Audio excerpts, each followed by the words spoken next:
Morning welcome to BRK the first edition. నేను బ్రహ్మిణి. ముందుగా చూద్దాం వివిధ వార్తాపత్రికల్లోని ప్రధానాంశాలు చూద్దాం. ముందుగా ఈనాడు పేపర్కి వెళ్దాం. ఈనాడు పేపర్లోని తెలంగాణ సంబంధించిన వార్తా కథనాంశాన్ని ఒకసారి చూసుకున్నట్లయితే కనుక తెలంగాణ రైతుకు కేసీఆర్ మరణ శాసనం అంటూ కూడా రేవంత్ మాట్లాడడం చూసుకోవచ్చు. మన నీటిని ఏపీకి తాకట్టు పెట్టారు, 2015లో కృష్ణా నీటిని రాసిచ్చారు అంటూ కూడా ఇవ్వడం జరిగింది. ఇక ప్రజాభవన్లో బనకచెర్లపై రేవంత్ రెడ్డి అలాగే మంత్రులు, డిప్యూటీ సీఎం భట్టి విక్రమార్క వీళ్ళందరూ కూడా పవర్ పాయింట్ ప్రజెంటేషన్ అయితే ఇవ్వడం జరిగింది. ఈ నేపథ్యంలోనే తెలంగాణ రైతుకు కేసీఆర్ మరణ శాసనం అంటూ కూడా ఒక వార్తా కథనాంశం చూసుకోవచ్చు. 8 టీఎంసీలకు 299 టీఎంసీలు చాలన్నారు. 2016లో గోదావరిలో 3000 టీఎంసీల వరద నీరుందన్నారు.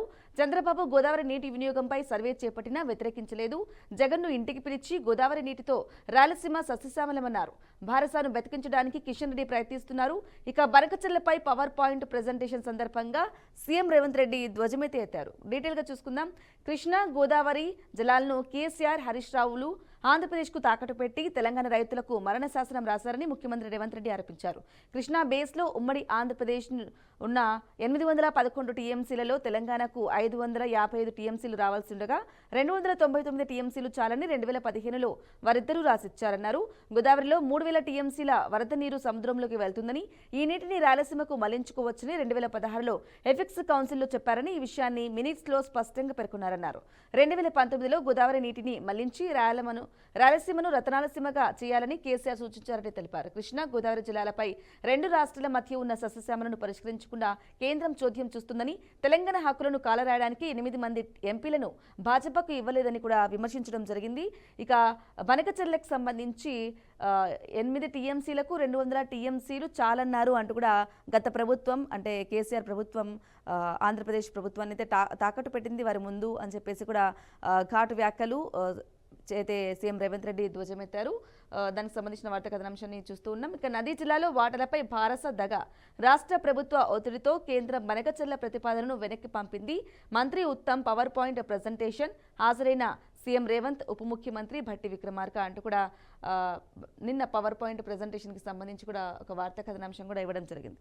రైట్, ఇక మరో వార్తా కథనాంశం చూసుకున్నట్లయితే కనుక మృత్యుదిబ్బ, నామరూపాలు కోల్పోయిన సిగాచి పరిశ్రమ, 36కు పెరిగిన మరణాలు, ఆచూకీ లేని 13 మంది కార్మికులు, క్షతగాత్రుల్లో పలువురి పరిస్థితి విషమం, కొనసాగుతున్న సహాయక చర్యలు, డిఎన్ఏ పరీక్షలకు బంధువుల రక్త సేకరణకు అంటూ కూడా ఒక విషాద ఘటనకు సంబంధించి ఒక వార్తా కథనాంశం చూస్తున్నాం. రైట్, ఇక ఈ విషయాలకు సంబంధించి వారి విశ్లేషణ అలాగే అభిప్రాయాన్ని తెలియజేయడానికి మనతో పాటు ఉన్నారు ప్రముఖ సీనియర్ జర్నలిస్ట్ అలాగే రాజకీయ విశ్లేషకులు బండారు రామ్మోహన్ రావు గారు మనకు లైవ్ లో అందుబాటులో ఉన్నారు. సార్ గుడ్ మార్నింగ్ సార్, నమస్కారం. గుడ్ మార్నింగ్ అమ్మా, శుభోదయం. ఎస్, రామ్మోహన్ రావు గారు ముందుగా చెప్పండి, నిన్న తెలంగాణకు సంబంధించి బనకచెర్ల ప్రాజెక్టుకు సంబంధించి డిప్యూటీ సీఎం భట్టి విక్రమార్క అయితే అలాగే మంత్రులు ఉత్తమ్ వీళ్ళందరూ కూడా పవర్ పాయింట్ ప్రెజెంటేషన్లో మాట్లాడడం జరిగింది. ఈ నేపథ్యంలో సీఎం రేవంత్ అయితే గత ప్రభుత్వానికి సంబంధించి కూడా బాగా ధ్వజమెత్తారు, ఘాటు వ్యాఖ్యలు కూడా చేశారు. ఎలా చేసుకోవాలంటారు? మీకు సంబంధించిన విశ్లేషణ ఏంటి? బ్రాహ్మణ్ గారు, మీకు అట్లాగే బీఆర్కే న్యూస్ ప్రేక్షకులకు నమస్కారం, శుభోదయం. ఒక రకంగా చెప్పాలంటే వీళ్ళు పార్టీల పవర్ పాయింట్ ప్రెజెంటేషన్ల వల్ల ప్రజలకు మాత్రం కొంచెం అవగాహన పెరుగుతుంది. అంటే ఇప్పటిదాకా టీఎంసీలు, క్యూసెక్లు అని తేడాదేలోని రాజకీయ నాయకులు మాట్లాడిండ్రు. కానీ ఇప్పుడు ప్రజలు ఆసక్తిగా ఇది కరెక్టా అది కరెక్టా అని తెలుసుకునే ప్రయత్నం చేస్తున్నారు. మంచిది అర్థం. ఎందుకంటే ఇవాళ ఈ పవర్ పాయింట్ ప్రెజెంటేషన్ వల్ల కొన్ని అంటే అసత్యాలు, అంత సత్యాలు, కొన్ని సత్యాలు కూడా చెప్తున్నారు. సత్యాలు చెప్పేది ఏంటో వాళ్ళ వైపు ఉన్న, అంటే నా వైపు చూడు, అటు పక్క చూడకు, అటు ఆ వైపు చూడకు అని సినిమా డైలాగ్ ఉంది కదా, అట్లా ఏం చేస్తున్నారు అంటే ఒక వైపు చూపించే ప్రయత్నం చేస్తున్నారు. నేను ఏమంటాడు, తిలా పాపం తలాపిడికని అంటున్నాను నేను. ఇవాళ కాంగ్రెస్ ప్రభుత్వం ఇవాళ 1.5 year క్రితం కొత్త పార్టీ కాదు, నిన్ననే రాలేదు. ఉమ్మడి ఆంధ్రప్రదేశ్ లో జరిగిన అన్యాయాన్ని ఎవరు చేశారు కదా? అప్పుడైతే పైన కింద కాంగ్రెస్ ప్రభుత్వం ఉంది కదా, కేంద్రంలో కాంగ్రెస్ ప్రభుత్వం ఉంది, రాష్ట్రంలో కాంగ్రెస్ ప్రభుత్వం ఉంది. 52 జనరల్ ఎలక్షన్ నుంచి 83లో మొట్టమొదటి కాంగ్రెస్ ప్రభుత్వం తెలుగుదేశం ఏర్పడేదాకా ఏ ప్రభుత్వం ఉంది? కాంగ్రెస్ ప్రభుత్వమే కదా. మరి ఆనాడు 4 ముఖ్యమంత్రులు మారిండు కదా, 4-5 ముఖ్యమంత్రులు మధ్యన మారిండు. అంతకుముందు మన నీలం సంజయ్ రెడ్డి గారి నుంచి మొదలు పెడితే చివరి ముఖ్యమంత్రి అప్పుడు 83లో ఎన్టీ రామారావు రాకముందు చివరి ముఖ్యమంత్రి విజయభాస్కర్ రెడ్డి దాకా 8 మంది ముఖ్యమంత్రులు పనిచేశారు కదా. అది 35 ఏళ్ళు. తర్వాత మళ్ళీ ఒక 5 ఏళ్ళు తెలుగుదేశం ప్రభుత్వం, మళ్ళీ 5 ఏళ్ళు కాంగ్రెస్ వచ్చింది. మళ్ళీ ఓ 9.5 10 ఏళ్ళు తెలుగుదేశం ఉంటే మళ్ళీ 10 ఏళ్ళు కాంగ్రెస్ ప్రభుత్వం 2009 నుంచి 2014 దాకా పరిపాలించింది. అంటే దాదాపుగా 50 ఏళ్ల పాటు మరి కాంగ్రెస్ పార్టీ పరిపాలించింది. కానీ అప్పుడు ఏం చేశారు? మధ్యన వచ్చింది ఏంది? ఒక 5 ఏళ్ళు 10 ఏళ్ళు 15 ఏళ్ళు తెలుగుదేశం ప్రభుత్వం. అప్పుడు కూడా ఇప్పుడు మొన్నటి మొన్న 9.5 ఏళ్ళు బీఆర్ఎస్, మళ్ళీ కాంగ్రెస్. ఏమంటున్నానంటే వీళ్ళందరూ కూడా సమైక్య పాలకులు కానీ, ప్రత్యేక తెలంగాణ ఏర్పడిన తర్వాత పాలకులు కానీ ఇరిగేషన్ ప్రాజెక్ట్స్ మీద చాలా అశ్రద్ధ చేసింది. అందుకనే ఇవాళ పవన్ లో చాలా వరకు కొన్ని వాస్తవాలు తెలుస్తున్నాయి. నేను చెప్పాను కదా, సామాన్య ప్రజలు కూడా అసలు గోదావరి నది ఏంది, కృష్ణా నది ఏంది, ఇందులో పరివాహక ప్రాంతం ఏమిటి ఉంటది, ఎక్కడి నుంచి వస్తున్నాయి నీళ్లు, ఇవన్నీ విషయాలు వీళ్ళ వల్ల తెలుసుకోగలుగుతున్నారు. నిజంగా చెప్పాలంటే సాగునీటి ప్రాజెక్టుల మీద ఒక మంచి విజ్ఞానం వస్తుంది. కానీ నేను చెప్పింది ఎవరి వైపు వాళ్ళు చూపెడుతున్నారు, గత పాలకుల మీద పాపని నేడుతున్నారు. ఒక 9.5 ఏళ్ళేమో బీఆర్ఎస్ ప్రభుత్వం గత పాత కాంగ్రెస్ ప్రభుత్వం మీద నిపన్నెట్టి రకరకాల ఆరోపణలు చేసింది మీ వల్ల కాదు. మరి 9.5 ఏళ్ళు 10 ఏళ్ళు అధికారంలో ఉన్నారు కదా, మీరేం చేశారని ప్రశ్న వస్తుంది. అందుకని నేను ఏమంటున్నాను భామి, ఈ విషయంలో ఇప్పటికైనా సరే మేల్కొనాలని అంటున్నాను. ఉభయ కుశలోపరి 2 రాష్ట్రాలకు అన్యాయం జరగకుండా 2 రాష్ట్రాల ప్రజలకు సాగునీటి అందించే ఒక సమగ్ర ప్రణాళిక రూపొందించాలి. ఇవి ఈ ప్రభుత్వం ఇటు పక్క, ఆ ప్రభుత్వం అటుపక్క, అటేమో వైసీపీ మీద దాడులు చేస్తూ వాళ్ళు ఏది వైసీపీ చేసింది పని అని చెప్పి తెలుగుదేశం ఆంధ్రప్రదేశ్ లో, కాంగ్రెస్ ను మిగతా బీజేపీ బీఆర్ఎస్ ప్రభుత్వాన్ని బీఆర్ఎస్ పార్టీలను బదనాం చేస్తూ ఇటు పక్క అంటే మీ గుడుగుడు గుంచాలు ఆడుకుంటున్నారు. ఇక్కడ 3 ముక్కలాట, అక్కడ 2 ముక్కలాట ఆడుతున్నారు. అది కరెక్ట్ కాదు. ఉభయ కోశలో పరి 2 ముఖ్యమంత్రులు కలవాలి. ఎవరైనా సరే ముఖ్యమంత్రులు కలవడం కూడా బ్రాహ్మణి అది ఒక పెద్ద నేరంగా పరిగణిస్తున్నారు. ఆనాడు ఏదో మరి మీటింగ్ లో చంద్రబాబు నాయుడు లొంగిపోయిండు కేసీఆర్ అని, అప్పుడు రాయలసీమకు నీళ్లు ఇవ్వడానికి 3000 టీఎంసీలు పోతున్నాయని, అట్లాగే జగన్మోహన్ రెడ్డి గారిని ప్రగతి భవన్ పిలవడం కూడా ఏదో పెద్ద నేరం అన్నట్టు, వాళ్ళిద్దరు తిని తాగి జలసా చేసుకున్నట్టు మాట్లాడడం కరెక్ట్ కాదు. రోజా గారి ఇంట్లో కేసీఆర్ ఏం చేశారు, లేకపోతే ఇంకోరి ఇంట్లో ఏం చేశారు, ఇవన్నీ కరెక్ట్ కాదంటున్నాడు. కిషన్ రెడ్డి గారు మొన్ననే మరి ఆ ముఖ్యమంత్రి అక్కడ కలిసి వచ్చారు. తప్పు కాదు కదా, ఆంధ్రప్రదేశ్ వెళ్ళి తిని వచ్చారు. కరెక్ట్ తప్పు కాదు కదా. నేనేమంటున్నానంటే వీళ్ళకి ఇళ్ల భాగవతం పక్కన పెట్టి ప్రజల భాగవతం చూడమంటున్నాను. అందుకని ఈ ప్రజెంటేషన్ వల్ల కొన్ని వాస్తవాలు తెలిసినాయి కాదట్లేదు. కానీ గత ప్రభుత్వం మీద ఎన్ని రోజులు మోపుతారు దీన్ని ఇప్పుడు ఏం చేయాలి, వాట్ నెక్స్ట్? అందుకనే ఇవాళ పిట్టపోరు పిల్లి తెలిసినట్టు ఇవాళ కేంద్ర ప్రభుత్వం కూడా చోద్యం చూస్తుంది. మొన్న మనకు జలవనరుల శాఖకు సంబంధం లేకుండా మీరు ప్రతిపాదనలు మాడితే లాభం లేదని చెప్పి తిరస్కరించబడ్డ తర్వాత ఇప్పుడు వాస్తవానికి వచ్చారు. నేను మొదటి నుంచి వనకచెర్ల ప్రాజెక్టు విషయంలో ఆంధ్రప్రదేశ్ ప్రభుత్వం తప్పు చేస్తున్నది, ఇది సరైనది కాదు, అక్కడికి పంపడం మొదలు సిడబ్ల్యూసీ అనుమతి కంటే ముందు డీటెయిల్డ్ ప్రాజెక్ట్ రిపోర్ట్ తయారు చేయాలి. దానివల్ల ఎవరికి నష్టం ఎవరి లాభం అని చర్చించిన తర్వాత మన బచావత్ అవార్డు ఇచ్చిన తీర్పు మేరకు ఆ నీళ్లను పంచుకోవాలి తప్ప ఇట్లా మాటలు యుద్ధం చేసుకోవడం, గత ప్రభుత్వం మీద ఈ ప్రభుత్వం మీద గత ప్రభుత్వం ఆరోపణ చేసుకోవడం సరైనది కాదు. ఇప్పటికైనా సరే ఒక మంచి చర్చ జరుగుతుంది రాష్ట్రంలో. ఈ చర్చ ద్వారా ఒక మంచి పరిష్కారం లభించాలని నేను కోరుతున్నాను. ఎస్ రామ్మోహన్ రావు గారు, ఎస్ అండి. అలాగే మరో వార్తను చూసుకున్నట్లయితే మరో విషాద ఘటన మనం చూస్తున్నాం. మృత్యు దిబ్బ అంటూ కూడా ఇవ్వడం జరిగింది. నామరూపాలు కోల్పోయిన సిగాచి పరిశ్రమ, 36కు పెరిగిన మరణాలు, ఆచూకులేని 13 మంది కార్మికులు, క్షతగాత్రుల్లో పలువురి పరిస్థితి విషమం, కొనసాగుతున్న సహాయక చర్యలు, ఇక డిఎన్ఏ పరీక్షలకు బంధువుల రక్త నమూనాలు. ఇక డీటెయిల్ గా చూసుకున్నట్లయితే మొన్నటి వరకు అదొక ఔషధ పరిశ్రమ, ఇప్పుడు అది శవాల దిబ్బ. శిథిరాలను తొలగిస్తున్న కొద్దీ మృతదేహాలు బయటపడుతున్నాయి. కాలిపోయి బొగ్గుగా మారినవి కొన్నైతే శిథిరాల మధ్య ఇరుక్కొని మాంసపు ముద్దలుగా మారినవి మరికొన్ని. సంగారెడ్డి జిల్లా పటాన్చెరు మండలంలో పాషమైలారంలో సిగాచి పరిశ్రమలో జరిగిన పేలుడులో 19 మంది కార్మికులు మృతి చెందారని, 5గురి ఆచూకీ తెలియడం లేదని అధికారులు తెలిపిన విషయం తెలిసిందే. కానీ సహాయక సిబ్బంది మంగళవారం మరో 17 మంది మృతదేహాలను కూడా వెలికితీశారు. దీంతో మృతుల సంఖ్య 36కు చేరింది. రైట్గా మృత్యు దిబ్బ అంటూ కూడా ఒక వార్తా కథనాంశాన్ని చూసుకోవచ్చు. పాషమైలవరంలో జరిగినటువంటి ఘోర విషాదం, ఘోర దిగ్భ్రాంతికర వాతావరణం అయితే అక్కడ చోటు చేసుకుంది. మాంసం ముద్దలుగా కూడా ఉంటున్నాయి. అయితే ఎస్ రామ్మోహన్ రావు గారు, నిన్న మీరు చెప్పినట్లు 17 కాదు అంతకంతకు పెరుగుతుంది మృతుల సంఖ్య అని చెప్పినట్లుగా ఈ రోజు కూడా 36కు చేరింది మృతుల సంఖ్య. ఇంకా కొంతమంది ఆచూకీ కూడా తెలియాలి. అలాగే డిఎన్ఏ పరీక్షలు చేసి ఎవరు ఏంటి అనేది కూడా తెలుసుకునే ప్రయత్నం అయితే చేస్తున్నారు. ఎలా చూసుకోవాలంటారు? చాలా విషయాలు నిన్న మనం మాట్లాడుకున్నాం. ఒక రకంగా చెప్పాలంటే మొన్నటి సంఘటన ఒక పరిశ్రమల రంగానికి, నిజంగా ముఖ్యంగా ఔషధ పరిశ్రమల రంగానికి పెద్ద మాయని మచ్చ. ఇప్పటికే 36 మంది లెక్క కాదు, 141 మంది అందులో పనిచేస్తున్నారట. ఆ టైంలో ఒక బాంబు బెల్ట్ ఎంత విస్ఫోటన జరుగుతుందో 2 కిలోమీటర్ల మీద భూమి కంపించింది అంటున్నారు. మొన్నటికి నిన్నటికి చాలా పరిస్థితులు మారి చూస్తే ఆనాడు నేను నిన్న కూడా వర్ణించాను. నేను విమాన ప్రమాదం లాంటిదే ఇది కూడా. విమాన ప్రమాదంలో ఒక మా లోపల ఎట్లా చనిపోయారో 260 మంది, ఖచ్చితంగా 50-60 మంది వరకు ఉంటారేమో నేను ఊహించిన. అదే నిజమైతుంది మెల్లమెల్లగా. చూశారు కదా, మాంసం ముద్దల్లాగా. నిన్న మొన్న అది 16-17 మంది అంటే నేటికొచ్చి 36 అయిపోయింది కదా. ఇంకా చాలా అంటే శిథిలాలు తొలగిస్తే కానీ ఆ లోపల ఎన్ని శవాలు ఉన్నాయో తెలిసే పరిస్థితి లేదు. శవాలు కూడా 4-5 ఒకే చోట ముద్దగా దొరకడం, ఎంతమంది గుర్తించలేకపోవడం, ఇదంతా చాలా విషాదం. నా ఉద్దేశం ఏంటంటే దీన్ని ఎంతమంది చనిపోయారు అనే దాన్ని బట్టి తీవ్రతను అంచనా వేయద్దు. చిన్నదైనా పెద్దదైనా ప్రమాదమే. అందుకనే 2013 నుంచి 21 దాకా ఒక సర్వే చేస్తే ఈ మొత్తం దేశంలో జరిగిన ప్రమాదాల్లో 10,261 మంది చనిపోయారట. దాదాపు 60,000-70,000 మంది క్షతగాత్రులయ్యారు. అంటే క్షతగాత్రులు ఉంటే వట్టిగా దెబ్బలు తాకడం కదా, కాలు పోవడం, కోల్పోవడం, చేయి కోల్పోవడం లాంటి వికలాంగులు కావడం జరిగింది. ఓకే. మరి ఇంత పెద్ద ఎత్తున జరుగుతుంటే దీని కారణం ఏంటిది? స్పష్టంగా నిన్న చెప్తుంది, ఇవాళ చెప్తున్నా, అవినీతే కారణం. పరిశ్రమలు నిర్వహణలో ఏం లోపాలు ఉన్నాయి, ఎప్పటికప్పుడు తనిఖీ చేయాల్సిన ఈ రాష్ట్ర పరిశ్రమల శాఖ కానీ, కాలుష్య నియంత్రణ మండలి కానీ ఏం చేస్తున్నారు? కేవలం లంచాల కోసమే తనిఖీలా అనే ప్రశ్న కూడా వస్తుంది. నిజంగానే ఇప్పుడు లంచాల కోసమే తనిఖీ చేస్తున్నారు. భారతదేశ వ్యాప్తంగా ఇదే ఉన్నది. మన దేశంలో కూడా ముఖ్యంగా ఇప్పుడు పాశమైలారం అనేది పటన్ చెరువు పారిశ్రామిక వాడలో ఉంది.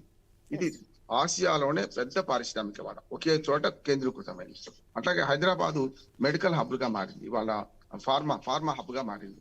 మెడికల్ హబ్ గానేమో మెడికల్ టూరిజం, అమెరికా నుంచి ఇక్కడ ఆపరేషన్ చేసుకుంటారు. అట్లాగే మనకు అమెరికాకు సప్లై చేసే పారాసిటమాల్ నుంచి మందుకుంటే అన్ని మందులు ఇక్కడ తయారవుతున్నాయి. మిగతా దేశాలు ఎందుకు తయారు చేసుకోవడం లేదు? అమెరికా లాంటి అద్భుతమైన ఏమంటారు అభివృద్ధి చెందిన దేశంలో ఈ మందులు ఎందుకు తయారవుతలేవు? మందుల పరిశ్రమలు కాలుష్య కారకాలు, పూర్తిగా ప్రజల ఆరోగ్యాన్ని నాశనం చేసేవి. కనుక అక్కడ పర్యావరణ అనుమతులు చేసుకోవాలంటే పరిశ్రమ పెట్టిన దానికంటే ఎక్కువ ఖర్చు అవుతుంది. అంటే అన్ని రకాల ట్రీట్మెంట్ ప్లాంట్స్ అన్ని పెట్టాల్సి వస్తుంది. నేను గ్రీన్ పీస్ సంస్థ జర్మనీ వాళ్ళతో కలిసి పని చేసినప్పుడు ఈ మొత్తం ప్రాంతాన్ని తిరిగితే చాలా ఔషధ పరిశ్రమలు, ఒక వాస్తవం తెలుసుకోవాలి మనం, చాలా ఔషధ పరిశ్రమలు ఈ వర్షాకాలం సీజన్ లో మీకు మొత్తం అంతా మన నాళాల్లోకి, కాలువల్లోకి, చెరువుల్లోకి మన వేస్టేజ్ అంతా విడుస్తున్నారు. ట్రీట్మెంట్ ప్లాంట్ పెట్టుకుంటే ₹1,00,00,000 ఖర్చు అవుతాయి. కనుక ₹1,00,00,000 తప్పించుకొని ప్రజల ప్రాణాలను పరిపెడుతున్నారు. ఇది కేవలం ప్రమాదంలో చనిపోయిన వారి గురించి మాట్లాడతలేదు. ఆ పరిశ్రమలను చుట్టుపక్కల ప్రాంతాల్లో మీరు చూస్తామా, మీరు ఒకసారి బీఆర్కే న్యూస్ మనం ప్రయత్నం చేస్తే చాలా వాస్తవాలు బయటపడతాయి. ఎందుకంటే నేను క్షేత్రస్థాయిలో మా మెదక్ జిల్లా, ఉమ్మడి మెదక్ జిల్లా, నేను అక్కడ తిరిగిన వాడిని కనుక చెప్తున్నాను. అక్కడ పూర్తిగా కాలుష్యకారక వాటిని ఈ వర్షాకాలంలో వర్షం నీళ్లతో పాటు విడిచిపెడితే అవన్నీ చెరువుల్లో చేరి, కుంటల్లో చేరి ఆ పశువులు తాగడానికి కూడా, తాగడం కాదు, పశువులు కాలు పెడితే చర్మం పూర్తిగా ఊడిపోయే పరిస్థితి ఉన్నది. అందుకని నక్కవాగని అక్కడ నక్కవాగులో మొత్తం అంత మంజీరా నదిలో కలుస్తుంది. మంజీరా నది ఎక్కడ పోతుంది? గోదావరిలో కలుస్తుంది. ఇవన్నీ మరి కాలుష్య కారకాలు ఎక్కడికి పోతున్నాయి? కనుక ఈ ఔషధ పరిశ్రమల నియంత్రణ లేకపోవడం పెద్ద ఎత్తున జరుగుతున్నది. దీనికి లంచాలే కారణం. పరిశ్రమల అధిపతులు కానీ వీళ్ళు 3 నెలలకోసారి తనిఖీ చేసే కానిగా చేయలేదు. ఇక్కడ ఇంకొక ప్రమాదానికి నిపుణులు చెప్తున్న కారణం చెప్పి ముగిస్తాను నేను. నిపుణులు ఏం చెప్తున్నారంటే, రియాక్టర్ వేడి అంటే ఎక్కువ చేస్తే, ఎక్కువైనప్పుడు తక్కువైనప్పుడు దానికి సైరన్లు వస్తాయి. 1, 2, 3వ సైరన్ కూడా రాలేదంటే ఏమన్నట్టు, అక్కడ ఆ సైరన్ వ్యవస్థ మొత్తం పోయినట్టే. అలారం లేదు అంటే మనకు హెచ్చరించే వ్యవస్థ లేనప్పుడు ఏమవుతుంది? పూర్తిగా అదే జరిగింది. ఈ పరిశ్రమ ఒక్కటే కాదు, మీరు తనిఖీలు చేయండి, సగం పరిశ్రమలు మూతపడతాయి అంటున్నారు. ఇప్పుడు వెంటనే మొత్తం మిగతా పరిశ్రమలు తనిఖీలు చేస్తే మొత్తం అంతా సగం పరిశ్రమలు మూతపడే పరిస్థితి ఉంటుంది. కనుక దీని మీద పెద్ద ఎత్తున ఒక విచారణ కమిటీ వేసి ఈ అన్ని పరిశ్రమలను పూర్తిగా తనిఖీ చేసి, పాశమైలారం ఒకటే కదా, జీడిమెట్ల పారిశ్రామిక వాడు ఉంది, మనకు మనకు మల్లాపూర్ పారిశ్రామిక వాడు ఉంది, ఉప్పల్ పారిశ్రామిక వాడు ఉంది, అజమాబాద్ ఆల్మోస్ట్ ఆల్ ఎత్తేసి ఊడి మధ్యన ఉంది. కనుక ఇంతకుముందు మనకు ముషిరాబాద్ పక్కన అజమాబాద్ ఇండస్ట్రీ ఉండే, దాని నుంచి చాలా పరిశ్రమలు తరలించారు. ఇప్పటికి కూడా ఇట్లాంటి పరిశ్రమలను ఊరు బయట తరలించాలని ఒక మాట వస్తుంది. మరి వాళ్ళు ఎందుకు బలి కావాలి? ఎక్కడున్నా సరే ఆ పరిశ్రమలో భద్రత చూసుకుంటే, పరిశ్రమలో కాలుష్య కారకాలను అక్కడ ట్రీట్మెంట్ ప్లాంట్ ద్వారా చేస్తే జరుగుతుంది. కానీ ఇది తీసుకుపోయి అవుటర్ రింగ్ రోడ్లు వేద్దాం, తర్వాత లేకుంటే రీజనల్ రింగ్ రోడ్ బయట ఇద్దాం అంటే ఇంకా గ్రామాలకు ఇంకా విషయం పోద్దామన్నా ఎట్లా ఒప్పుకుంటారు? ఈ పరిశ్రమ తీసుకుపోయి ఎక్కడో వేస్తే అంటే ఇథనాల్ పరిశ్రమ పెద్ద గొడవ జరుగుతుంది. చూస్తున్నాం కదా, ఇథనాల్ పరిశ్రమ ఇటు మనకు గద్వాల జిల్లా ఐజా ప్రాంతాల్లో వేస్తా అంటే అందరూ వ్యతిరేకిస్తలేరా? విషయాన్ని తీసుకుపోయి గ్రామీణ ప్రాంతాల్లో చేస్తారా? ఏదైనా సరే ఎక్కడ ఉన్నదో అక్కడ ట్రీట్మెంట్ ప్లాంట్ పెట్టుకోమనాలి, వాళ్ళను సరైన విధంగా చేయాలి. పారిశ్రామిక వాడలను షిఫ్ట్ చేయడం కాదు పని. పారిశ్రామిక వాడల్లో ఎలాంటి భద్రత ఏర్పాట్లు ఉండాలి, ఎట్లా ఉండాలి, దాన్ని చూసుకోవాలని నేను అంటున్నాను. ఇవాళ ప్రభుత్వం కేవలం దీని మీద ఏదో ఎంక్వైరీ చేసి లాభం లేదు. ₹1,00,00,000 మనిషికి ₹1,00,00,000 ఇస్తే ఇవాళ ₹1,00,00,000 ఒక మనిషి జీవితానికి వెలకట్టగలుగుతామా? మంచిదే, ప్రభుత్వం ఇచ్చింది, దాన్ని అభినందిస్తున్నా. పరిశ్రమ యజమానులు ఎటుపోయారు? ఇప్పటి వరకు తప్పించుకున్నారు కదా. నా ఉద్దేశం పరిశ్రమ యజమానులకు కఠినమైన శిక్ష విధించాలి. ఈ బాధ్యత రాహిత్యాన్ని క్షమించొద్దు. ముఖ్యమంత్రి గారు ఇప్పుడు ఆదేశించారు శ్రీధర్ బాబు గారిని. అయినా సరే పరిశ్రమ యజమానులు ఆదా లేకుండా ఉన్నారు. వీళ్ళు వెంటనే పోలీసులకు సరెండర్ కావాలంటున్నారు పరిశ్రమ యజమానులు. ఇంకా హైకోర్టు నుంచో సుప్రీంకోర్టు నుంచి బెయిల్ తెచ్చుకునే వెసులుబాటు వాళ్ళకు ఉండొచ్చు, వాళ్ళకి ఆర్థికంగా బాగా ఉండొచ్చు. కానీ ప్రజల ప్రాణాలను బలిపెట్టి ఇట్లా తప్పించుకొని తిరగడం కరెక్ట్ కాదు. ప్రజల్లోకి వచ్చి చెప్పాల్సిన అవసరం ఉంది, లేకపోతే పోలీస్ స్టేషన్లోకి పోయి మీరు జైలు పోవాల్సిన అవసరం ఉంది అంటున్నాను. రైట్ రామ్మోహన్ రావు గారు, ఇక మరో వార్తను చూసుకున్నట్లయితే కనుక నిన్న రామచంద్రరావుని అయితే నియమించడం జరిగింది తెలంగాణ బీజేపీ అధ్యక్షుడిగా. ఇక తెలంగాణలో అధికారమే లక్ష్యం, కాంగ్రెస్ ప్రభుత్వ వైఫల్యాలపై పోరాడతాం భాజపా కొత్త అధ్యక్షుడు ఎన్ రామచంద్రరావు అన్నారు. బాధ్యతల స్వీకరణ తర్వాత హాజరైన కేంద్ర మంత్రులు, రాష్ట్ర నేతలు వచ్చే ఎన్నికల్లో రాష్ట్రంలో భాజపాకు అధికారమే లక్ష్యంగా అహర్నిశలు కృషి చేస్తానని భాజపా రాష్ట్ర నూతన సారథి ఎన్ రామచంద్రరావు అన్నారు. ఎలా చూసుకోవాలంటారు? మీ విశ్లేషణ, మీ అభిప్రాయం ఏంటి రామ్మోహన్ రావు గారు? నిన్ననే మనం చెప్పుకున్నాం రామచంద్రరావు గారికి అభినందనలు తెలియజేయాలి. నాకు అడ్వకేట్ గా మిత్రుడు, అట్లాగే చాలా సామాజిక సమస్యల మిత్రుడు, అనేక కార్యక్రమాలు కింది అంటే ఏబీవీపీ నుంచి వచ్చి ఒక గ్రామ స్థాయి కార్యకర్త నుంచి మొదలుకొని ఇవాళ రాష్ట్ర అధ్యక్షుడు ఎదగడం మంచిది. మన బీఆర్కి న్యూస్ తరఫున కూడా మనం అభినందనలు తెలియజేద్దాం. ఆయన అన్నమాట కరెక్టే కదా. అంటే ఇప్పటిదాకా అధికారం లక్ష్యం అనేది 2029కి వాళ్ళ అధికారం లక్ష్యం పెట్టుకున్నారు. ఇప్పటికి కొంత డెవలప్ అయ్యారు. 8 ఎమ్మెల్యేలు 8 మంది ఎంపీలు గెలుచుకున్నారు. రేపు పార్టీ అభివృద్ధితో పాటు పార్టీ ప్రజలలోకి వెళ్ళి అధికారం కోసం ప్రయత్నించడం తప్పు కాదు. ఏ పార్టీ కూడా సన్యాసుల మఠాలు కావు కదా, చేసుకుంటారు.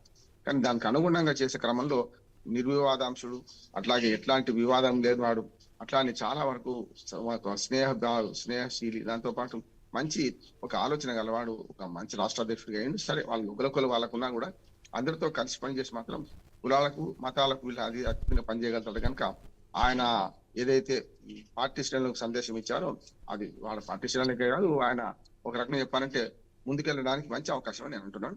ఇంకొక మాట, మా పట్టాభిరామ్ గారి మృతికి కూడా మనం సంతాపం వ్యక్తం చేయాలి.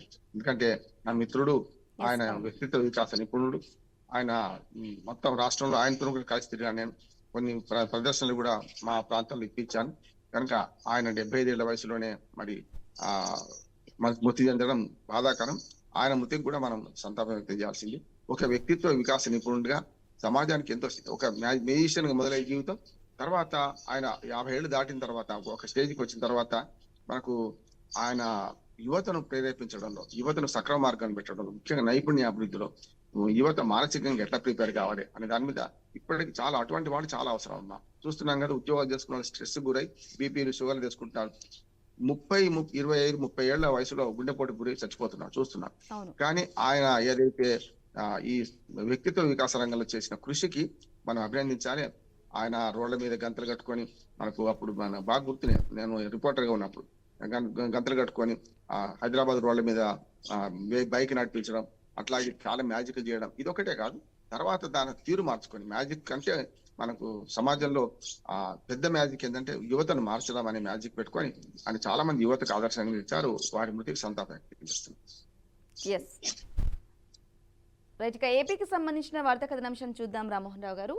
1,00,000 మంది మార్గదర్శకులు, 15 లక్షల బంగారు కుటుంబాలు, 1వ తేదీ అనగానే పేదల సేవ గుర్తుకు రావాలి. ఆ ఉద్దేశంతోనే ప్రతి నెల నేను స్వయంగా పెన్షన్ల పంపిణీకి హాజరవుతున్నా. ఇక రాష్ట్ర వ్యాప్తంగా మంత్రులు, అధికారులు తప్పనిసరిగా పేదలకైతే కలవాలి, వారి సమస్యలు కూడా తెలుసుకోవాలి, పరిష్కారానికి కృషి చేయాలి అంటూ కూడా ఇవ్వడం జరిగింది. ఇక దేశంలో పెన్షన్లకు అధికంగా ఖర్చు చేస్తున్న రాష్ట్రం ఏదైనా ఉంది అంటే అది ఒక ఏపీనే అని చెప్పడం కూడా చూసుకోవచ్చు. ఇక పేదలకు సాయం అందించేందుకు ప్రత్యేక ప్రణాళిక, 2029 నాటికి పేదరికం లేని సమాజ నిర్మాణమే లక్ష్యం. త్వరలో నిరుద్యోగ భృతి, రౌడీల రాజకీయాలు చేయాల్సి వస్తుంది. తూర్పుగోదావరి జిల్లా మలకపల్లి ప్రజావేదికలో సీఎం చంద్రబాబు మాట్లాడడం కూడా చూసుకోవచ్చు. దానికి సంబంధించి చిత్రాన్ని కూడా ఇవ్వడం జరిగింది. ఇక పెన్షన్ల పంపిణీకి సంబంధించి, అలాగే గత ప్రభుత్వం ఏం చేయలేకపోయింది, మేము 1వ తేదీకే పెన్షన్లు ఇస్తున్నాం, ఇక 2029 నాటికి పేదరికం లేని సమాజ నిర్మాణమే లక్ష్యం అంటూ కూడా చంద్రబాబు మాట్లాడడం జరిగింది. మీ విశ్లేషణ ఏంటి రామ్మోహన్ రావు గారు? అంటే విజన్ 2020 అని మన చంద్రబాబు నాయుడు గారి విజన్ గతంలో ఉండే, ఇప్పుడు 2047 పెట్టుకున్నాడు. ఏమంటే విజన్ ఉండాల్సింది కాదంటలేదు. 15 లక్షల కుటుంబాలని మన బంగారు కుటుంబాలుగా మారుద్దామనే లక్ష్యం తప్పు కాదు. మనం బంగారు కుటుంబాలంటే వాళ్ళు అడుక్కునే వాళ్ళు, వీళ్ళు ఇచ్చేవాళ్ళుగా మారాలా? అట్లా అదే బంగారు కుటుంబం ఏమంటే ఆయన సంకల్పం మంచిది కాదంటలేదు. కానీ పేదరికం పెరుగుతుందా తగ్గుతుందా? రేషన్ కార్డు పెరుగుతున్నాయా తగ్గుతున్నాయా చూడాలి కదా. ప్రతిరోజు ఇంకా రేషన్ కార్డు పెరుగుతూనే ఉన్నాయి, తగ్గుతలేవు కదంటే పేదరికం తగ్గిందా పెరిగిందా? వీళ్ళందరినీ కూడా నా ఉద్దేశం ఏంటంటే ఎవడో చిన్నప్పుడు నేను ఓ సామెత విన్నాను. కరువు కాలంలో నా భార్య పిల్లలు నేనే పోషించుకున్నాను అన్నట్టు ఒక ఆయన అమాయకంగా. ఎవరి భార్య పిల్లలు వాళ్ళు పోషించుకోవాలి కదా. సరే ఇప్పుడు భార్యలు కూడా ఉద్యోగాలు చేస్తారు వేరు, కానీ చిన్నప్పుడు సామెత చెప్తాను. అట్లానే నాకు ఉద్యోగులకు ఫస్ట్ గా జీతాలు ఇస్తున్నాను, నా ప్రజలకు ఫస్ట్ గా పెన్షన్లు ఇస్తున్నాను, మంచిది కాదంటలేదు. కానీ సంక్షేమం ఒకటేనా అంటే ప్రభుత్వం అంటే ప్రభుత్వానికి వచ్చిన డబ్బుల్ని సంక్షేమం పేరు మీద విచ్చలవిడి ఖర్చు పెట్టేసేసి పేద ప్రజల మీద ఖర్చు పెట్టడానికి వ్యతిరేకం కాదే. ఖర్చు పెట్టేసి ఇదే పాలన అంటే మరి పాలన గాలికి వదిలేసినట్టు లెక్క అంటున్నాను. పాలన అంటే అభివృద్ధి, పాలన అంటే మౌలిక వసతులు పెంచడం, పాలన అంటే ఉద్యోగ కల్పన, పాలన అంటే విద్య, పాలన అంటే ఆరోగ్యము, పాలన అంటే ఉపాధి కల్పన. ఇవి కదా చేయాల్సింది. ఇవి విడిచిపెట్టి నేను ఫస్ట్ పెన్షన్లు ఇస్తున్నాను. కరెక్టే, ఆయన అన్న మాటలో వాస్తవం ఏంటంటే ఇప్పటిదాకా 4,000 రూపాయలు ప్రతి నెల పెన్షన్ ఇచ్చే రాష్ట్రం ఏది లేదు, దేశంలో ఎక్కడ లేదు. నిజమే. మాకు తెలంగాణ రాష్ట్రంలో 3,000 దాటలేదు పెన్షన్. 2016 ఉన్నాయి. 4,000 చేస్తామని తెలంగాణ రాష్ట్రంలో అన్నారు కానీ రూపాయి పెంచలేదు. కనుక 2,000 ఎక్కడ, 4,000 ఎక్కడ, కనుక సమస్య లేదు. కొన్ని అయితే గుజరాత్ రాష్ట్రంలో కూడా 650,000 రూపాయల పెన్షన్ ఇస్తున్నారు. ఇది మోడీ ఆదర్శం అనుకున్న గుజరాత్ రాష్ట్రంలో కూడా. కనుక దేశంలో 4,000 నెలకు పెన్షన్ ఇచ్చే ఏది లేదు. కానీ ఇవాళ చైనా సమయం చెప్తున్నాడు, చేపలు పట్టడం నేర్పుదామా, చేపలు తినడం నేర్పుదామా, చేపలు పట్టి తినిపించడం వండి పెట్టడం నేర్పుదామా అనేది ఆలోచన చేసుకోవాలి. సంక్షేమ పథకాలు ఉండాల్సిందే, కానీ ఎవరికి అర్హులు ఎవరు కాదు. అర్హులను కనుక గుర్తిస్తే ఇప్పుడున్న మొత్తం సంక్షేమ పథకాలు సగం మంది పోతారు. టీచర్లు, ఇంజనీర్లు, డాక్టర్లు, అంటే ప్రైవేట్ టీచర్లు, గవర్నమెంట్ టీచర్కి ఎట్లాగూ రాదు. కనుక ఇట్లా చూసుకుంటే చాలా మంది అప్లిఫ్ట్ అయిన వాళ్ళు, కార్లు, ఇళ్ళు ఉన్న వాళ్ళు ఇవాళ రేషన్స్ బియ్యం తింటున్నారు, ఇవాళ తీసుకుంటున్నారు, తింటలేరుగా తీసుకుంటున్నారు. ఇట్లా చూస్తే మీకు ఒక్క ప్రభుత్వ ఉద్యోగులు మినహాయించి దాదాపు అందరికి ఒక 90% మందికి నాలాంటి ఎవరు ఉంటే పొందడం లేదు, కానీ అందరూ ఉంటున్నారు. దీనికి కారణం ఏమిటి? వీళ్ళు ఎందుకంటే పేదలను ఓటు బ్యాంక్ రాజకీయాలకు భావిస్తూ వాళ్ళ నుంచి పథకాలు ఇచ్చి చేస్తున్నారు. ఇది కేవలం చంద్రబాబు నాయుడు గారు అన్నదా మీద అంటే ఆయన విజన్ మంచిది, 2047 పెట్టుకోవాల్సిందే. కానీ పేదరిక నిర్మూలనకు టార్గెట్స్ మారుతున్నాయి కదా. నాయకులు పోతున్నారు, ముసలోళ్ళు అవుతున్నారు, చచ్చిపోతున్నారు, మళ్ళీ రాజకీయాల్లో వాళ్ళు కొత్త వాళ్ళు వస్తున్నారు. కానీ 52 పేదరిక నిర్మూలన చూసుకుంటే ఇప్పటిదాకా ఏం జరిగింది? ఎట్లా అంటే పేదలు పెరిగారు, ఆర్థిక అసమానతలు పెరిగినాయి, ఉన్నవాడు అవుతున్నాడు, లేనివాడు అవుతున్నాడు. ఇది మారాలి. ఈ మారడానికి నా ఉద్దేశం ఏంటంటే మంచి సంకల్పం తీసుకున్నారు, మంచిదే కాదంటలేదు. కానీ ఈ సంకల్పము సాకారం అయ్యేది ఎప్పుడు? చంద్రబాబు నాయుడు గారు ఉమ్మడి రాష్ట్రంలో 10 ఏళ్ళు 9 ఏళ్ళు అధికారంలో ఉన్నారు, 10 ఏళ్ళు ప్రతిపక్షంలో ఉన్నారు. ఇప్పుడు మరి ఈ రాష్ట్రంలో 2వ సారి ముఖ్యమంత్రి అయ్యారు, మొత్తం 4 సార్లు ముఖ్యమంత్రి ఆంధ్రప్రదేశ్ కి. అట్లా చూసుకుంటే మరి ముఖ్యమంత్రులు అవుతున్నారు, మారుతున్నారు, పోతున్నారు తప్ప గత ప్రభుత్వం 5 ఏళ్లదే విధ్వంసం అనుకుంటే ఇప్పుడు ఇంతకుముందు చెప్పాను కదా, కాంగ్రెస్ ప్రభుత్వం 50 ఏళ్ళు ఉంటే మరి ఏం చేశారండి? ఇప్పుడు ఇది అంటే అంటున్నాను నేను. తెలుగుదేశం ప్రభుత్వం కూడా 30 ఏళ్ళు అధికారంలో ఉంది ఉభయ తెలుగు రాష్ట్రాల్లో, మరి వీళ్ళు ఏం చేసినట్లు లెక్క? కనుక ఇవన్నీ కూడా వాళ్ళు తమదాకా వస్తే అని అన్నట్టుంటారు. కనుక అభివృద్ధి, సంక్షేమం సమపాలన జరగాలి. కేవలం పెన్షన్లు ఫస్ట్ కి ఇవ్వడము, ఉద్యోగుల జీతాలు ఫస్ట్ కి ఇవ్వడమే అనుకుంటే అది పరిపాలన కాదు, పంచిపెట్టడం అవుతుంది. రైట్. ఇక అలాగే చంద్రబాబు మరో మాట్లాడడం ఏంటంటే 2027లో పోలవరం ప్రాజెక్టు అంకితం చేస్తాం, ప్రాజెక్టును పూర్తి చేసి 2027లో ఖచ్చితంగా జాతికి అంకితం చేస్తామంటూ కూడా ఆయన మాట్లాడడం జరిగింది. పోలవరానికి సంబంధించి ఎలా చూసుకోవాలంటారు?